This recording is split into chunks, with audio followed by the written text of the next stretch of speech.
So, would you guys elaborate? You said the problems with the security invasion. This all kind of stems from what happened at, it would be White Oak, right? Northside was Northside, it okay. originated with Northside. Um, well, I don't know. It originated with Northside, and then, am I still talking in the chair? Yeah, All right. like right Yeah. here. It originated with Northside, and that sparked the request for the assessments. After we asked for the assessments to be conducted, that turned into a frenzy itself. We quickly realized that the assessments were never completed, ever. There's never been a comprehensive security assessment done for Onslow County schools. And then within a month, there's one on the books scheduled, or I believe when we were notified, the time we were a month behind the curve. January. I think we found out January. Real quick, I'm gonna readjust a couple of things so that you can still Where are you actually talking talk about? to me. So when you remember when we were, oh my gosh, you weren't even elected yet.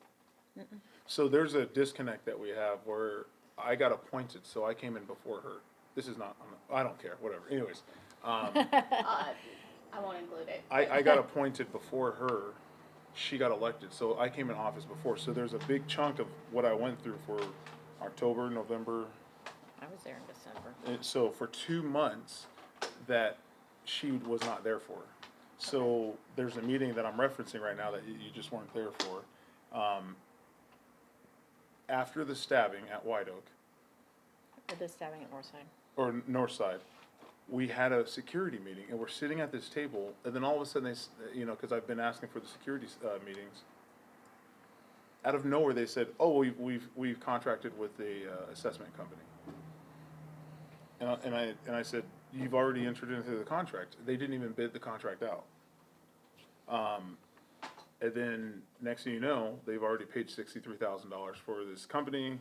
You look into the company; they're not certified. But they entered into the contract already. So When you say they, is it the district, the district? Okay, Yeah. without board approval or? without board approval. Okay.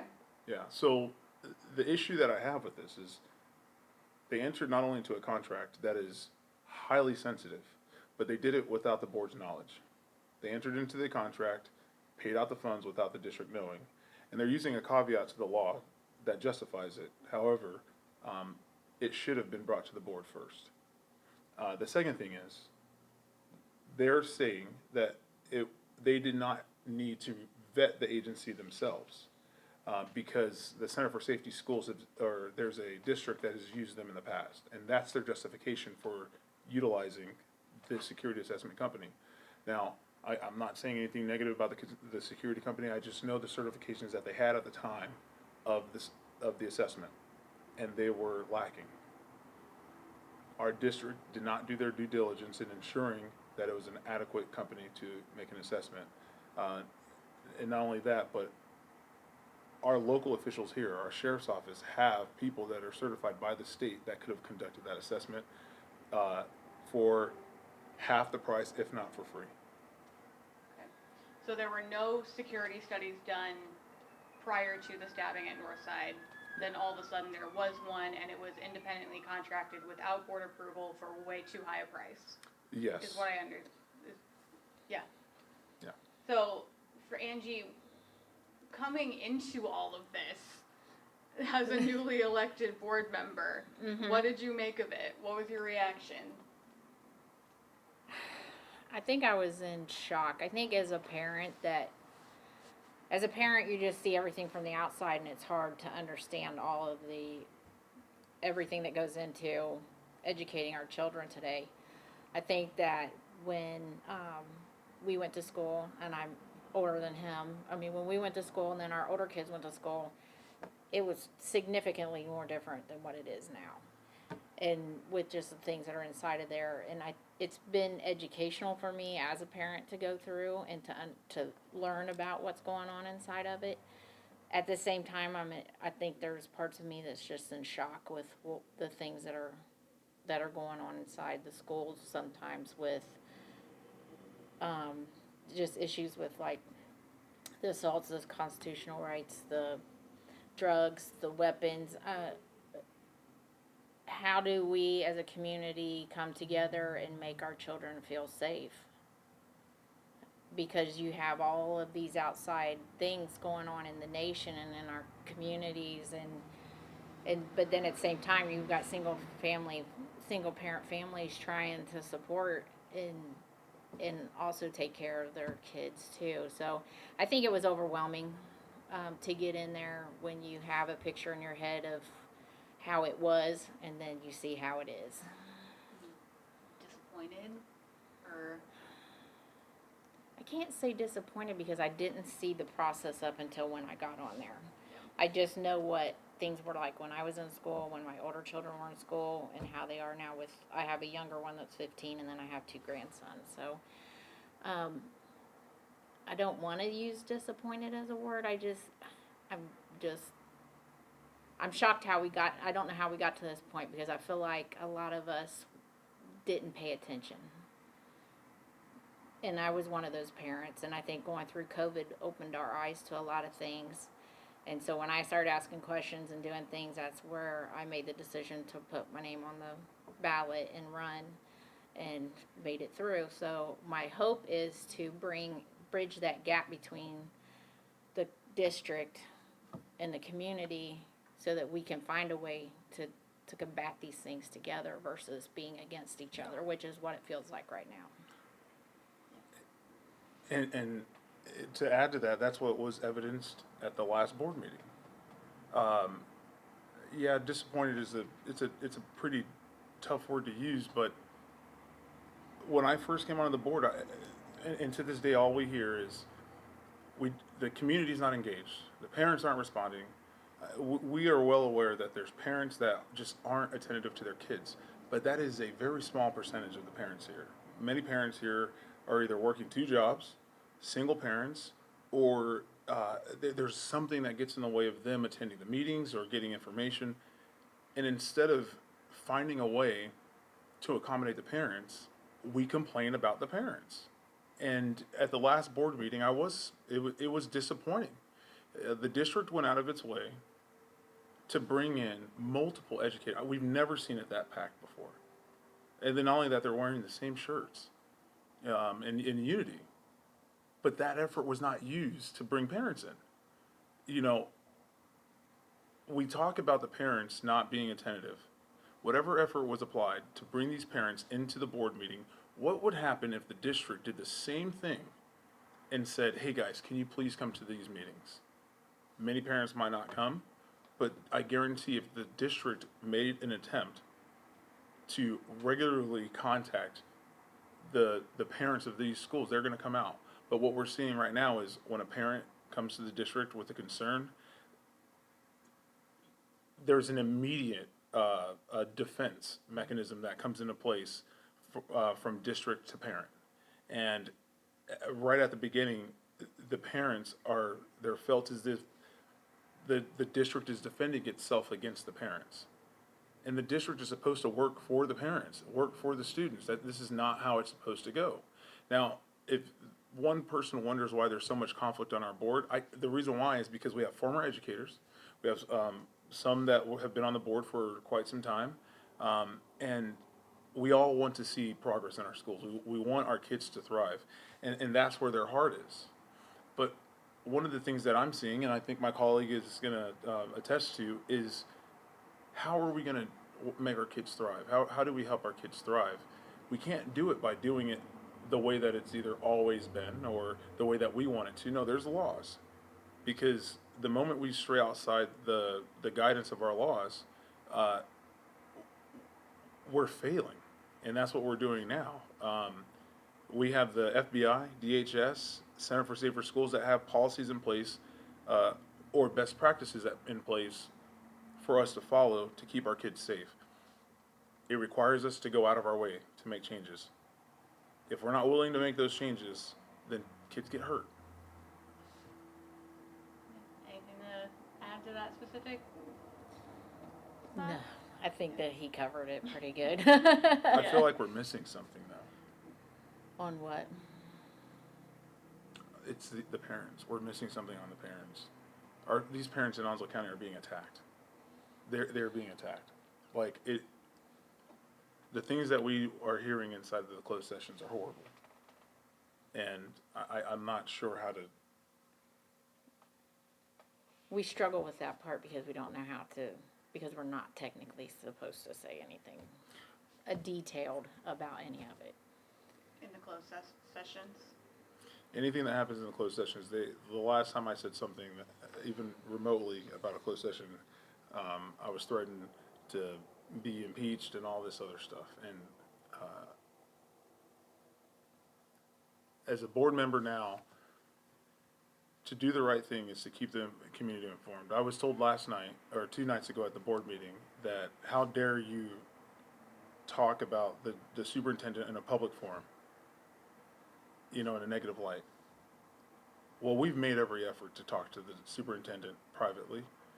We've made every effort to talk to other district staff behind closed doors. We're calling it exactly the way it is. If there's a violation of law, there's a violation of law. However, the community has a right to know. So I'm submitting a letter tonight. And tonight, this letter's, obviously I can't go into detail, and I won't go into detail. But what I can tell the community is, I've referenced 600 pages of this assessment. You don't have 600 pages of good news. Our assessment, in my best estimate, is that our school has not only failed to protect our students, we are failing to protect our students. I think our sheriff, I think our local police department, that's going to implement some new strategies to keep our kids safe. But after looking at the 600 pages, it's alarming, it's concerning. And for us to sit here after never having a security assessment conducted on our district and then take it and then say, we can't talk to you guys about it because it's all sensitive, I get it. Last board, one of our colleagues said, well, you wouldn't give somebody the code to your front door. When I heard that, I was like, so, but would I tell them that I have a security system? I think I can tell them that.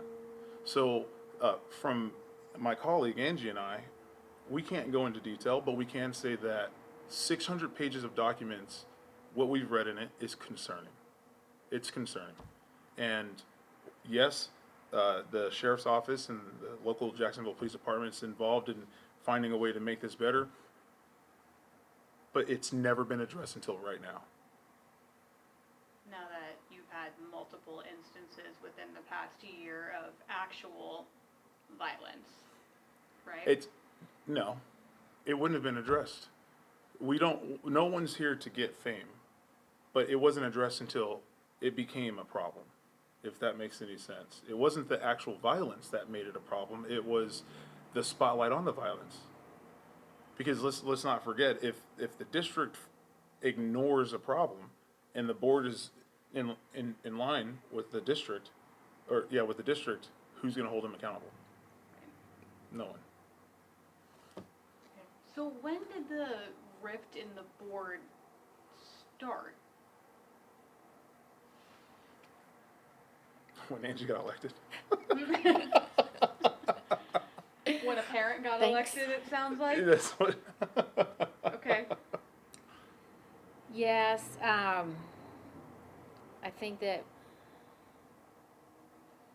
traditionally in the board meetings, and I sat through several of them prior to being elected, as did Mr. Rogers, and it was a unified board. They got up there, they conducted their business, everybody agreed on everything. And so coming in as a parent or a community member, and you're asking questions and things, and it wasn't received well, that I wanted extra time to look at a document, or because I didn't understand it, but I was supposed to vote on it, but wasn't comfortable voting on it yet, and I maybe didn't know the exact procedures, how to do that, but then I don't know that people understand that as a board, we can only get together like 3 at a time outside of the board meeting. So it's not like we can have a discussion as a whole without it being an open meeting. So that, for somebody that's not wasn't in the education in the education system prior to being on, there's a lot to learn. And I don't know that the patience was there at the time Yeah. to understand that I needed that guidance coming in. And so I think at some point, because I had spoke at school board meetings and I had submitted public records requests and done things, there might have been already some animosity before I was elected. Love those public records requests. Those are always a joy to fill out. If I can give a little example of what we're dealing with here. We've seen it time and time again. Let's just say a mass shooting, a school shooting, an active shooter event takes place in the United States. We'll see a governor, we could see senators, and even the president come out to just console the families, say that we're here for you, we're going to support you. We had 2 students almost killed in a shootout across the street from the school. That was White Oak, right? That was White Oak.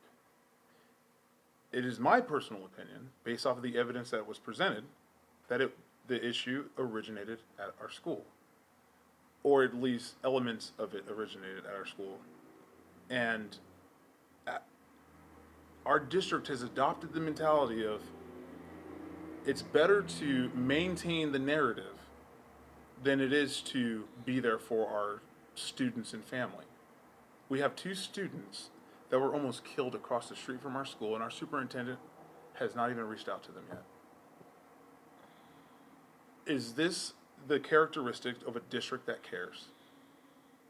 It just, as much as I'm trying not to argue on the dais, that's not what the dais is for, but it is there for that. It is there to voice our concerns. It is there to have conflict. Conflict is supposed to be resolved. As much as I cannot stand it, until the district starts caring and showing it, not just by words, but actually starts showing it by how they interact with the community, this can't go anywhere. It can't. And that's what the district is doing. They'll wait us out. I recall at the beginning of my term, and maybe even yours, we were afraid to say anything because we were constantly told, you can't say this, leave it to the chair. You can't say this, it'll violate your oath of office, your code of ethics. We were told almost on a consistent weekly basis the things that we can't say. And it wasn't until, I don't remember when, but it wasn't until we realized that we're elected and we're not here to satisfy the district. We're here to serve the people of Onslow County, and that's why you've seen an uptick of us speaking out, because we're not going to be silenced for the district. We're not going to be told that I was told I was grandstanding. No, it's not grandstanding. This is what it looks like when you stand up for a community, and we're going to keep doing it. Yeah. From what I've seen in the board meetings, and I only got a chance to watch a little bit of the 4-hour one on Tuesday. I can't even watch a 4-hour movie. But it just seems like miscommunication. Like, the board is talking at the parents are talking at the board. How is that result? Especially if you guys aren't united. How do we start to find common ground? How do we start, making progress? Well, I'll say this little part, and then I'm pretty sure you have something to say about that. Mm-hmm. If you want an example, I don't think it's a miscommunication. I think it's a lack of communication. There's a point in the board meeting where you're going to see a citizen start speaking, and then a couple people cheer for her, like give her an applaud, and then the board chairman tells the audience to stop. But then, if you fast forward a couple minutes, I think it's before, or rewind a couple minutes after, a gentleman that is a native to Onslow County, he's been here for many, many years, he makes a statement, and by the time he's done, there is a standing ovation, and every single teacher and principal stands up and gives an applaud, and the board chairman said nothing. It's not a lack of it's not a miscommunication, it's a lack of care and commitment. For me, I think it's mutual respect and gaining that trust with the community. I don't feel like, I know just in the experiences that I've had with the school, I think prior to being elected and then leading up to speaking at school board meetings and what have you, and even being on the board now, I feel like at times that because I'm not from the education side of it, I don't have as much to offer. And I think that that's a huge disservice, as we were elected to serve the parents and the children. And how do you have a governing board if you're not, don't have representatives from everyone in the community, and you respect what each of us say and what we have to bring to the table to work together to figure out a way to make it work? So, going back to school safety, school security, and you've got the 600-page assessment of nothing good. So, Some of it was good. okay, mostly not Yeah. good. How do you show, like, what are tangible ways that you're improving and you want to improve the school so that the parents see something happening? Because I think that's another issue, is they're not seeing any tangible changes. Well, the best thing that the district can do is step aside and let law enforcement head up our security. That's what happens. And we're starting to see that now. When it comes down to assessments, assessments include ideas. You know, we have our ideas and we're supposed to give those to the people that have the knowledge to, implement those ideas. As we get our law enforcement partners involved, I mean, look, there's been a continuous issue that we're not here to put the law enforcement on the spot, but as a district, we've not been communicating with law enforcement appropriately. We need to be giving them information when it's needed instead of having them jump through hoops. I see that those barriers starting to break now, and that's what it looks like. So, building up a better relationship with law enforcement and going to our senators. One of our colleagues said that we did call a senator. We did, once. Yeah. Having working and regular relationships with our senators for the security issues, because there is money sitting at the table for us to improve our security, but you have to give a reason why you need it. You can't just arbitrarily say, "Hey, I would like $2 million for security." No, you would have to say the reason why you want it, and you need an assessment to do that. And that alone should have been handled differently than it was. Yes. Okay. For me, I think it's communication with the parents. I think we need to find more ways to have them involved. I mean, I understand that we can't divulge certain information to them in regards to security, but you can.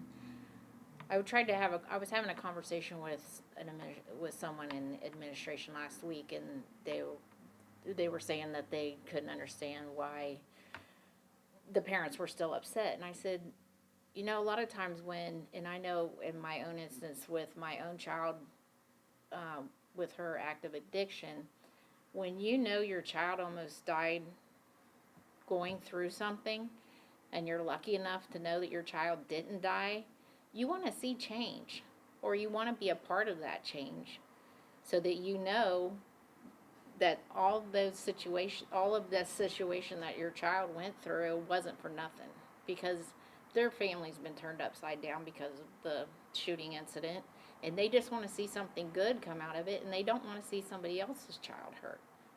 But you can't fault them for wanting to see that change, because they're just being parents. If you guys, and I'm going to have you go one at a time for this one, if you could say something directly to the parents that are concerned, if you want, you can look at me or you can look at the camera if you want to for this one. But if you can say anything to them, what would it be? I would say we're listening, and we need for you to come out and share your stories, and we need you to participate, and we need you to be part of the solution. because that's where we want to land at the end of the day. We don't want the continued fighting, if you want to call it, at the board meetings. We have to figure out a way to work together because the children are they're the ones that are going to benefit at the end of the day, and we have to make them the priority.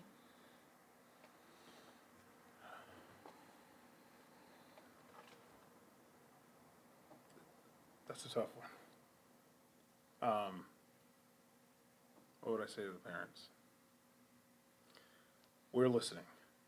We're here for you guys. We haven't forgot that the only reason why we're sitting where we are is because people like you have voted for us to support you. It may seem intimidating going to a board meeting. It may seem like you're outnumbered. We know that feeling because we're there. But we need the community to show up, not to argue, but just to let the district know, or at least be reminded, who we all serve. We want, I can't speak for everyone, but I can speak for me. I want to hear the voices of the parents, whether it be good or bad, because it's almost like having a cart with no horse. It's just a cart. We would like the families to speak up and guide the cart. We need you there. So I don't even know what else to say. It's so sad. Just keep hammering away, don't give up, sort of thing. And I think that we need to include the staff in that, just so they don't think that we're supporting the parents and not the staff, because the staff is on the front lines every day as well. And they have their own struggles that they're trying to work through as far as shortages and just not enough time to do what they need to do. And we're there for them too. And we just need to figure out how do we get everybody on the same page with that mutual respect, because there's not any one of us that's any more important in this system, because it's going to take every single one of us working together. I'll say one last. This goes back to the last board meeting. We've seen parents that feel like they're not heard, but we've also seen teachers, educators feel like they're not heard. Teachers that are being punched by their students, cursed at, and their hands are tied. They can't do anything. This is a full circle issue. It has, if there's one side that shows out more than the other, it's going to be lopsided. It's a full circle issue. The parents need to feel heard. The teachers need to feel respected. Everyone needs to feel heard, and we can't do it by accommodating one side over the other. So whatever it takes for this district to get the parents involved, I'm prepared to speak on. I'm prepared to support, but the community has to know that they're heard.